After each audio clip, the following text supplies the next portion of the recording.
जैसे कि 1 लाख रुपए ऑलरेडी डाल रखे हैं, मेंबर का पता चला कि 1.5 लाख होना था, तो उन्होंने क्या किया वहां पे, सॉरी 1.5 लाख कैप्चर कर दिया मेंबर का और पता चला कि 1 लाख होना था, तो उन्होंने नेगेटिव में जो पार्किंग बनाई है जैसे -50,000 करके बना दिया, जो आपका एसेट लायबिलिटीज टैली करने के लिए। तो वहां पे आप क्या करोगे, जस्ट यहाँ पे जो एडिट का ऑप्शन है आपके पास, यहीं से आप एडिट कर देना, और जो पार्किंग अकाउंट है, पार्किंग अकाउंट से उतना ही चार्ट ऑफ अकाउंट में जाके वो भी अपडेट कर देना, माइनस करके उसको उतना ही अमाउंट, तो आपका वो इशू रिजॉल्व हो जाएगा।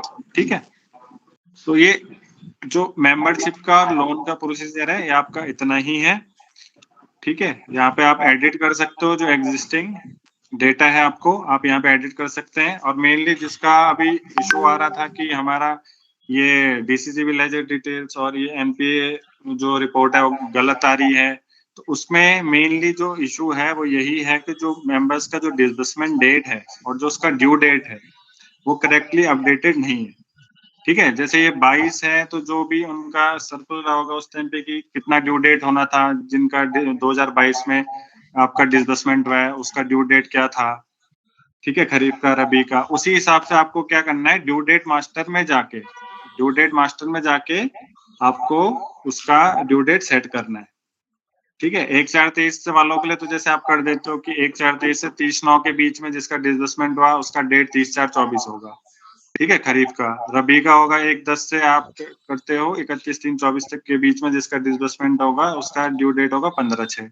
तो सेम एज इट इज जो भी आपके बैक डेट में डिसबर्समेंट हुए हैं उनके लिए भी आपको ड्यू डेट अपडेट करना, एक बार यहाँ से आप चेक कर सकते हो कि वो ड्यू डेट करेक्टली वहाँ पे रिफ्लेक्ट कर रहा है नहीं कर रहा है। अगर आप करेक्टली आप वहाँ पे ड्यू डेट सेट कर दोगे तो जो एनपीए में आपका जो भी उसका इंटरेस्ट होगा वो आपको करेक्टली रिफ्लेक्ट करेगा, जिसमें भी होगा वो स्टैंडर्ड में, सब स्टैंडर्ड में D1 D2 D3 या एनपीए जिसमें भी होगा वो करेक्टली आपको एनपीए रिपोर्ट में रिफ्लेक्ट करेगा। ठीक है, तो आप यहाँ से इसका डिसबर्समेंट डेट भी चेंज कर सकते हो, और डिसबर्समेंट डेट चेंज करने के बाद जो भी आप डिसबर्समेंट डेट चेंज कर रहे हैं उसके बाद जो हमने आपको यहाँ पे एक ऑप्शन दिया है लोन्स के अंदर अपडेट आउटस्टैंडिंग का, अपडेट आउटस्टैंडिंग आपको जरूर करना है किसी भी मेंबर का आप यहाँ से अगर मॉडिफाई कर रहे हो डेटा। ठीक है, एक बार आपको अपडेट आउटस्टैंडिंग जरूर करना है, सारा डेटा अपडेट करने के बाद तो क्या होगा, जो भी लेटेस्ट जो भी आपके मॉडिफिकेशंस होंगे वो आपके अपडेट हो जाएंगे सारी रिपोर्ट्स में, सारे जीएल्स में। ठीक है, वो आपको प्रोसेस जरूर फॉलो करना है, क्योंकि कई कई स्टार्टिंग में क्या था किसी ने यहाँ पे चेंज किया और उसके बाद बोला कि डीसी लेजर रिपोर्ट में इफेक्ट नहीं हो रहा है, तो उससे पहले क्या करना है, यहाँ पे सारे चेंजेस करने के बाद आपको आउटस्टैंडिंग बैलेंस अपडेट करना है लोन्स के अंदर जाकर।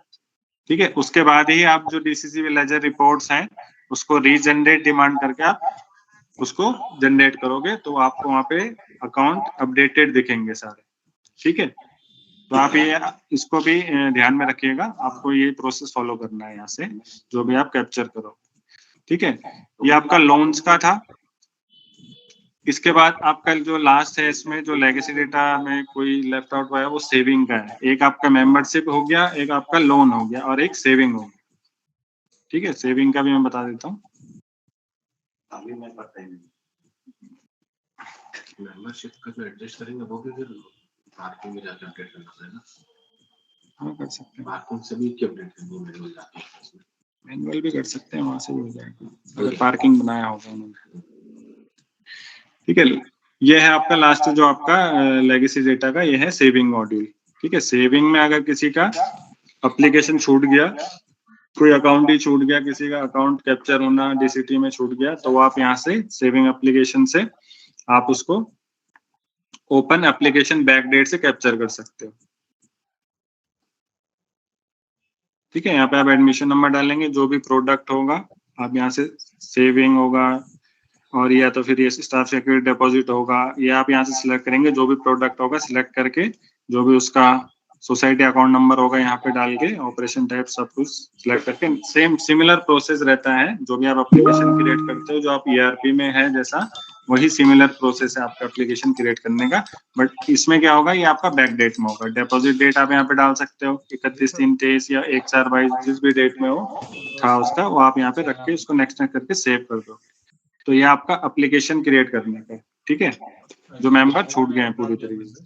अब ये ऐड मॉडिफाई सेविंग वो भी बैक डेट है। इसमें क्या है आपके पास, जैसे कोई मेंबर है ऑलरेडी, उसका क्या है, जैसे ये मेंबर, इसका अमाउंट 660 है, ठीक है। अभी आपको पता था इसका कि 660 नहीं 600 होना था, तो आप उसको यहाँ पे मॉडिफाई कर सकते हो। यहाँ पे जो भी पार्किंग अकाउंट होगा, जैसे saving and current deposit parking account, यहाँ पे क्रिएट है एक हेड, इसको सिलेक्ट करेंगे और जितना भी इसका इन्होंने एडजस्टमेंट मॉडिफाई करना होगा वो यहाँ पे मॉडिफाई करके उसको अपडेट कर सकते हैं, तो वो क्या हो जाएगा, अपडेट हो जाएगा। और सेम एज इट इज जिसका आपने एप्लीकेशन क्रिएट किया है नया मेंबर, तो उस पर आप यहाँ पे डायरेक्टली उसमें अमाउंट अपडेट कर सकते हैं, उसका ओपनिंग अमाउंट पे, ठीक है। सर तो जैसे यहाँ पर वो मेंबर ही शो नहीं कर रहा है तो मेंबर, उसका एप्लीकेशन क्रिएट करना पड़ेगा, मैं वही बता रहा हूँ आपको कि अगर मेंबर ही नहीं है तो उसका पहले एप्लीकेशन सर क्रिएट करना पड़ेगा। नहीं बना हुआ है ना, मेंबर तो है सर, बट वो वहाँ शो नहीं कर रहा है ना। एक बार आप आपकी आईडी कौन सी है वो आप मेरे को बता सकते हो? हाँ सर, एक बार बता दो, मैं लॉगिन करके देख लेता हूँ। 9119100304 304 9001 304 9001। नहीं बनी है तो वो जेआर ऑफिसर तो नहीं बनी, उसका जिसने बनाया ना एआर ऑफिसर रजिस्ट्रेशन हो गया एआर ऑफिसर, तो वहां से आ जाएगी उनकी जिसने रजिस्ट्रेशन किया है, रजिस्ट्रेशन वगैरह आ जाएगी। दूसरी बात उसका बायोलॉजी लगेगा। एडमिशन नंबर क्या था उसका? सर वो नाम से सर्च कर रहा था, अभी थोड़ी देर पहले तो आ रहा था, बट अभी नहीं आना है ना। नाम ही बता दो। वर्षा भाई, वर्षा भाई। हाँ सर यही है।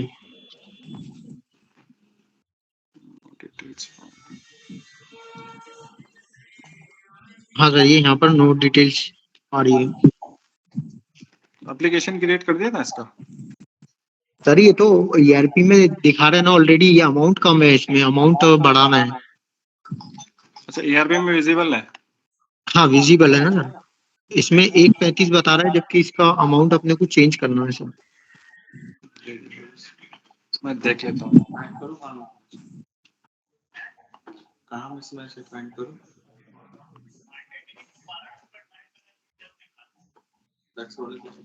सर लेगेसी में से भी जीएल निकल जाती है ना? लेगेसी से जीएल? हाँ वहाँ जीएल में देख सकते हैं सर आप। इस वाले से इसमें भी शो कर रहा है सर, लेगेसी टूल में भी शो कर रहा है, जीएल चेक कर रहे हैं अपन तो। Member fixed deposit non community होगा ऐसा।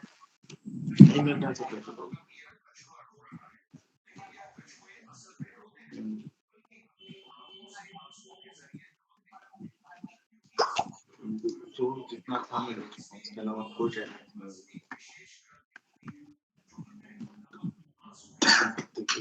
नहीं हुआ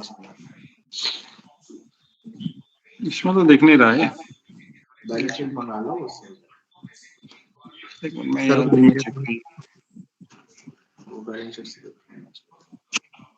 अगर उस पे दीपक जी नॉन मेंबर में तो नहीं है कहीं, नॉन मेंबर में तो नहीं है कहीं।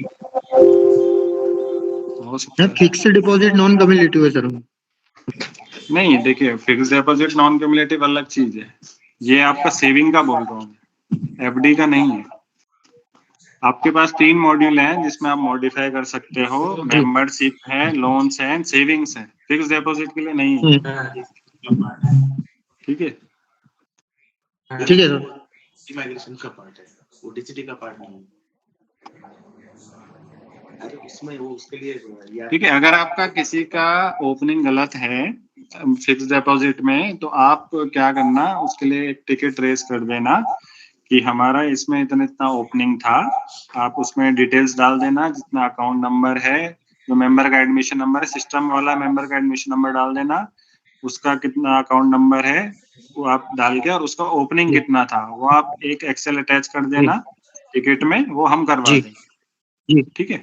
सर वो आपने उसको क्लोज कर दिया ना, आपने बोला कि लेगेसी टूल से होगा।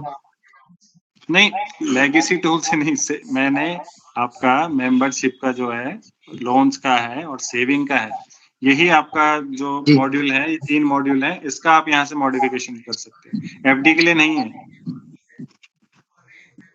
नहीं, जैसे सर वो टिकट तो रेस था ना, और टिकट आपने बाय क्लोज कर दिया है, ऐसा लेगेसी टूल से आप कर सकते हैं।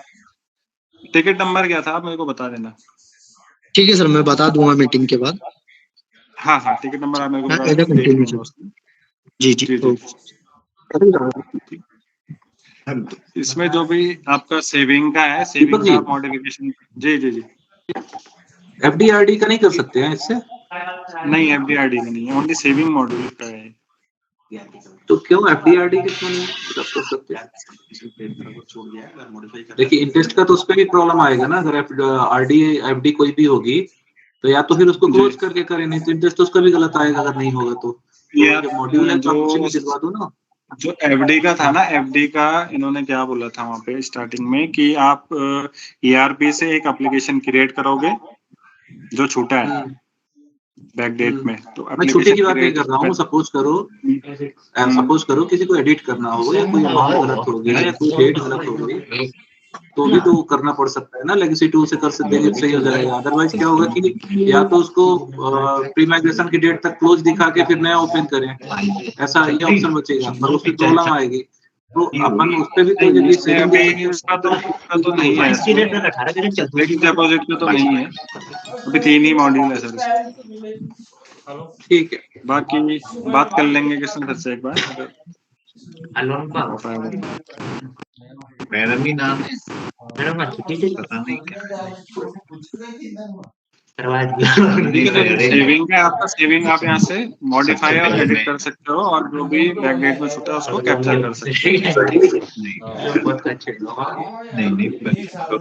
तो ये आपके 3 मॉड्यूल है इसमें लेगेसी आईडी में, अभी मेंबर्स, लोन्स और सेविंग। इसका आप कोई भी डेटा छूटा है मॉडिफाई करना, आप यहाँ से मॉडिफाई कर सकते हो, ठीक है। तो 200-500 का पता ही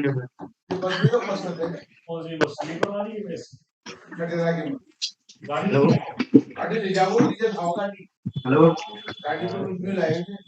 क्या पूरा परिवार बस में बहुत महंगा पड़ जाएगा परिवार में नहीं मतलब पैसा जमा करवाए 1.5 लाख। अच्छा तो छोड़ा नहीं है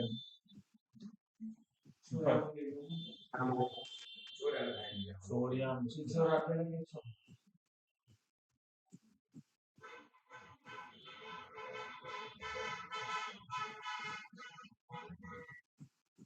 गाड़ी ले जाते तो पानी बंद इतनी गाड़ियां जा रही हैं, मैं कोचिंग ले जाते। मैं हाल ही में गोवा गया था और एक अमेजिंग चीज मैंने एक्सपीरियंस की। इस ट्रिप पे यूपीआई पेमेंट करने के लिए मैंने सेविंग अकाउंट का यूज ही नहीं किया, क्योंकि छोटे छोटे इतने सारे पेमेंट्स होते